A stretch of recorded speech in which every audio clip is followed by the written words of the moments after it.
Good morning, everybody, and welcome to this Thursday morning webinar series. I am, Chloe Tetro, the coaching lead,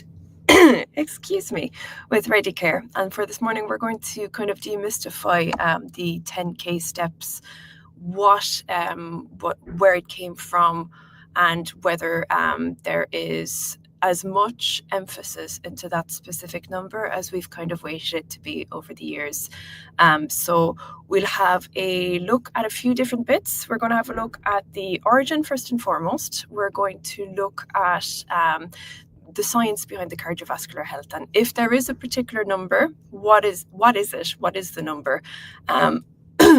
Is it necessary to reach the 10K, and what is the actual impact, the known impact on weight loss, blood sugar, and cardiovascular health? We're also going to have a quick look at the mental health benefits of walking and why any movement essentially is better than none. So by the end, I hope that you'll have a bit of a more science-backed understanding of how movement shapes our overall health and practical ways to incorporate more activity, whether it is that 10K number or not. So where does it come from? Where does it go, Cotton Eye Joe? So 10K, where do we get the number from? So funnily enough, 10K itself as a number is kind of fairly arbitrary, believe it or not.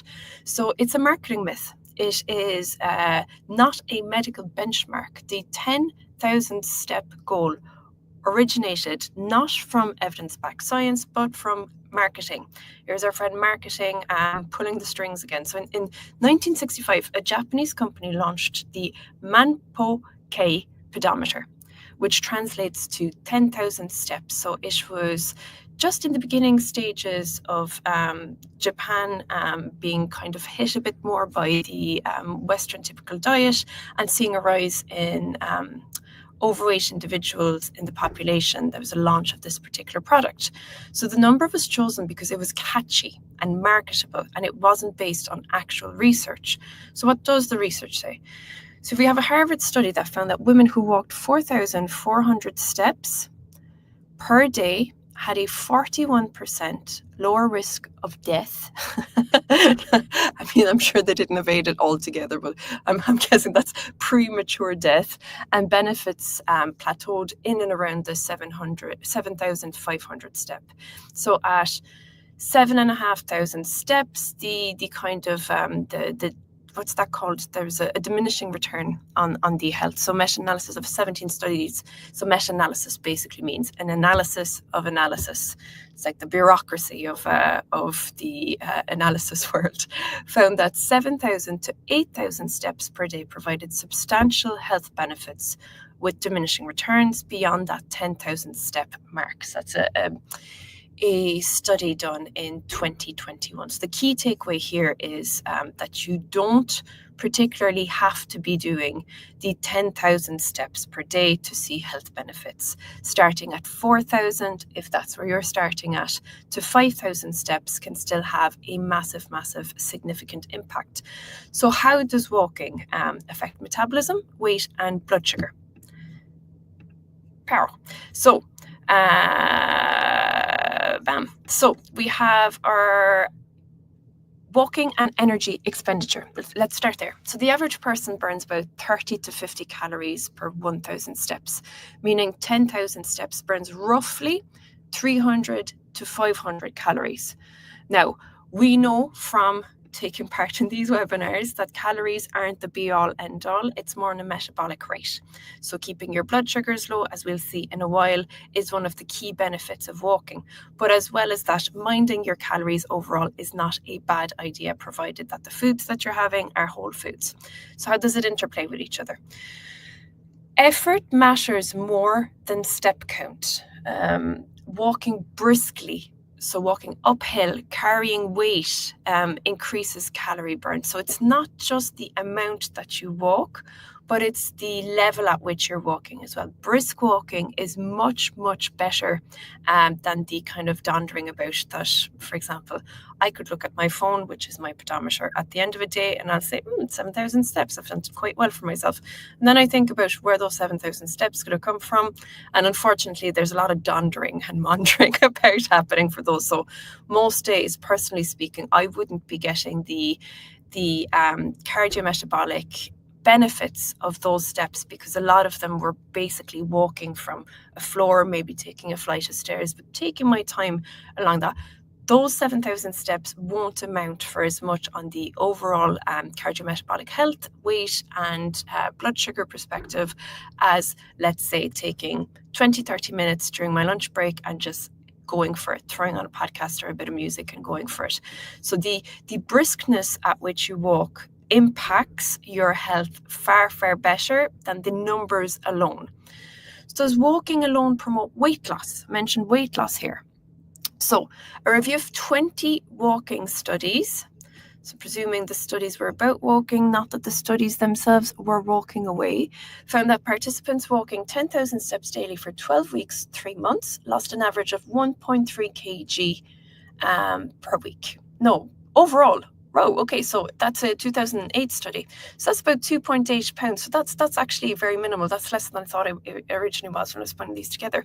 So weight loss requires the dietary adjustment. There's that old kind of saying, you can't outrun a bad diet. So that's really to kind of put into perspective here that if weight loss is the primary goal through the walking habits that you're taking on, the food aspect of things will really promote the weight loss far greater. The walking aspect of things will do it in different ways, including the blood sugar control. I'm sure I have the wrong slide up, have I? Let's have a look.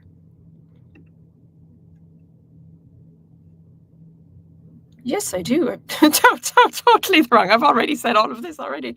So, jeepers, my slide game isn't up to par at all today. So, walking reduces post-meal blood sugar spikes by up to 30%. So that's up to a third, or what's also called postprandial blood sugar levels. So that is up to a third of your blood sugars for that day can be brought down from the walking aspect. So a study found that taking a 2-minute walk, even just a 2-minute walk, remember, a brisk walk after your meals of even 2 to 5 minutes, get the dog around the block for a little stretch of the legs, lowers your blood sugar and de facto lowers your insulin levels. So even a short walk improves metabolism and blood sugar levels. For those who can't do high intensity exercise, walking is an excellent alternative.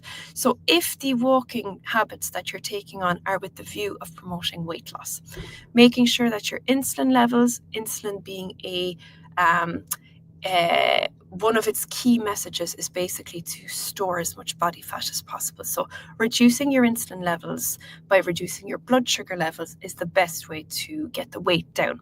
Now, where the walking comes into that is that after your meal, when your blood sugar spikes a little bit, is the best time to strategically place your walk in that day, because essentially walking will reduce down your blood sugar levels, which will have a far greater impact on your weight loss than just, having your dondering steps like I do of 7,000 steps, walking across your building, walking across your job site.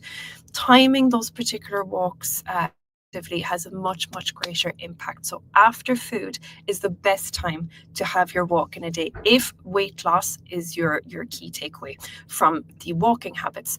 But remember, walking isn't just about your weight. So in fact, it primarily has a cardiovascular health benefit. So how many steps support heart health? A large-scale study found that people who walked at least 7,000 steps per day had a 50 to 70%, which is a massive, massive percentage, lower risk of cardiovascular disease. So that's a study done in 2021.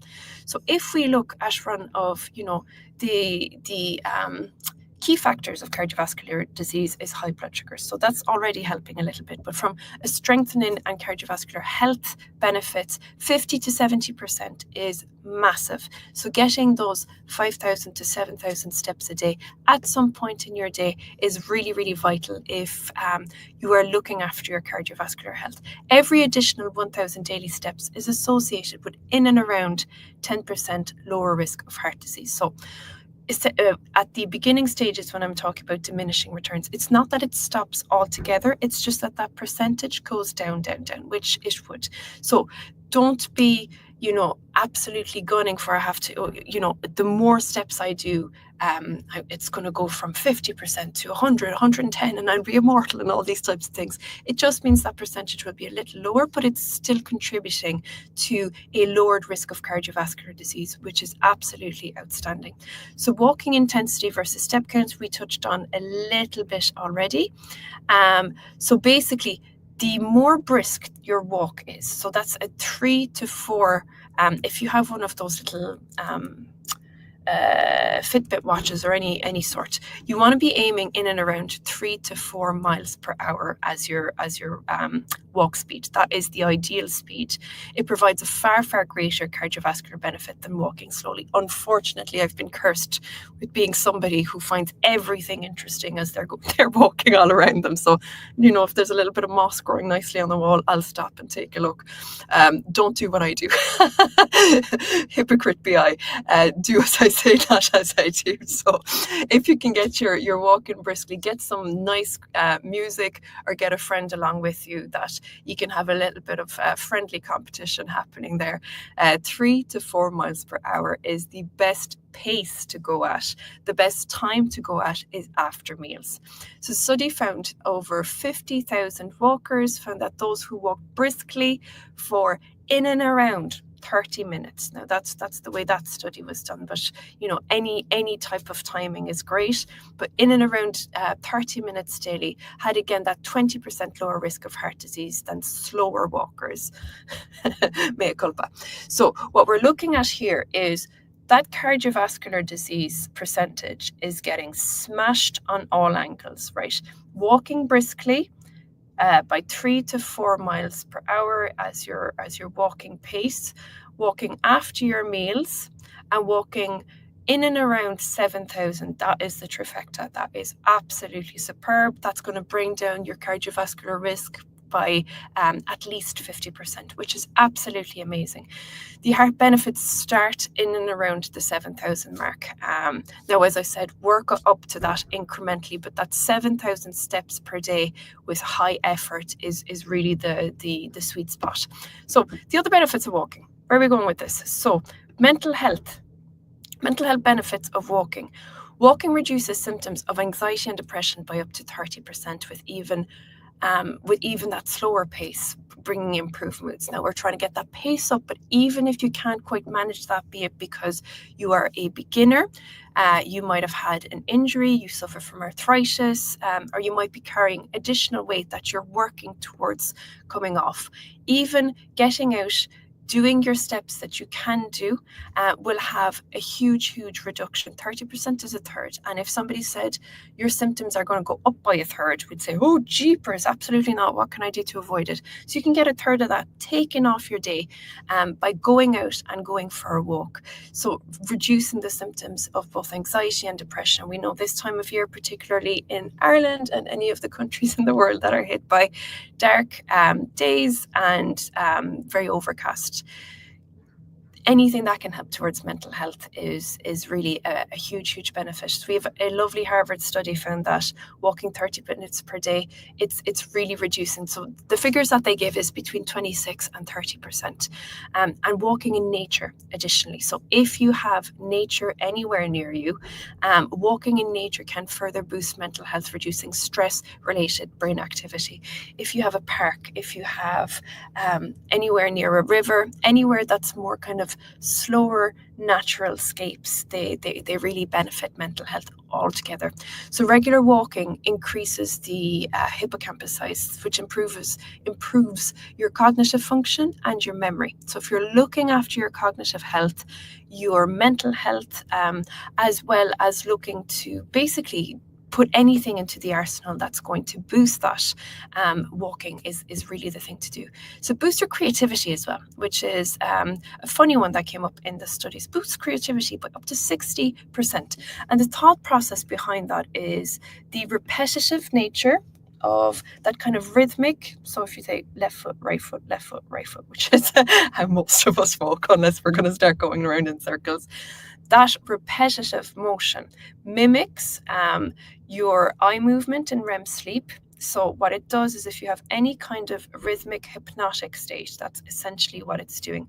If any of you have ever done EMDR therapy, which is a form of, it's a tool used in some forms of psychotherapy, which is basically a little pulse, one side, the other side, one side, the other side.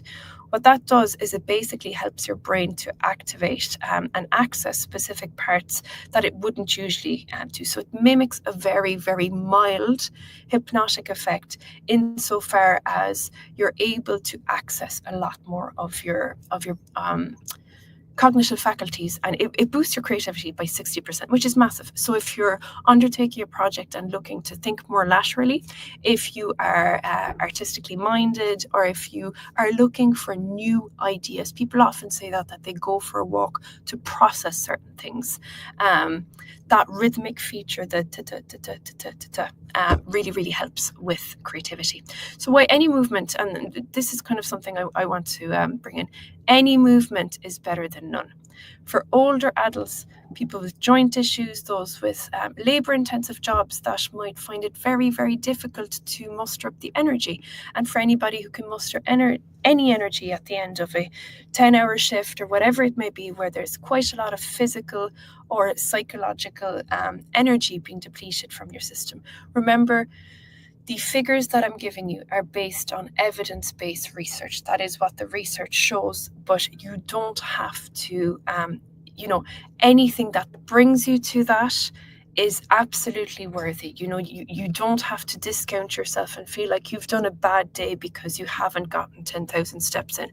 That's really the key takeaway for this talk, is anything that moves you towards that is going to move you towards better health, better cardiovascular health, better blood sugar control, better cognitive health all around. And it's going to help boost your creativity and your memory. So for older adults, the idea of 10,000 steps can feel unrealistic. And to be honest with you, on a January day when I'm finished work, 10,000 steps feels very, very unrealistic to me as well.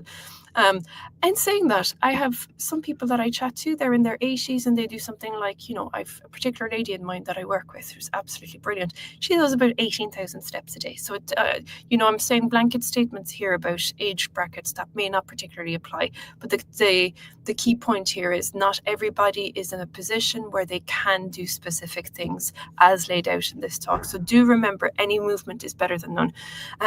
Just doing 2,000 to 3,000 steps per day can still lower heart disease risk. So you're getting yourself on that path to basically reducing your cardiovascular risk. Short, frequent movement breaks, even 2 to 3 minutes of standing or stretching every hour, reduces the risk of prolonged sitting. And prolonged sitting then has been associated with all of the inverse effects. So higher rates of mental health difficulties, joint ache, digestion difficulties, higher blood sugar difficulties, and upping of cardiovascular disease, as well as feeling stiff and feeling like a rock that hasn't moved. I call myself the human potato on those days. So any short, frequent movement breaks really are going to bring down all of those symptomatic experiences.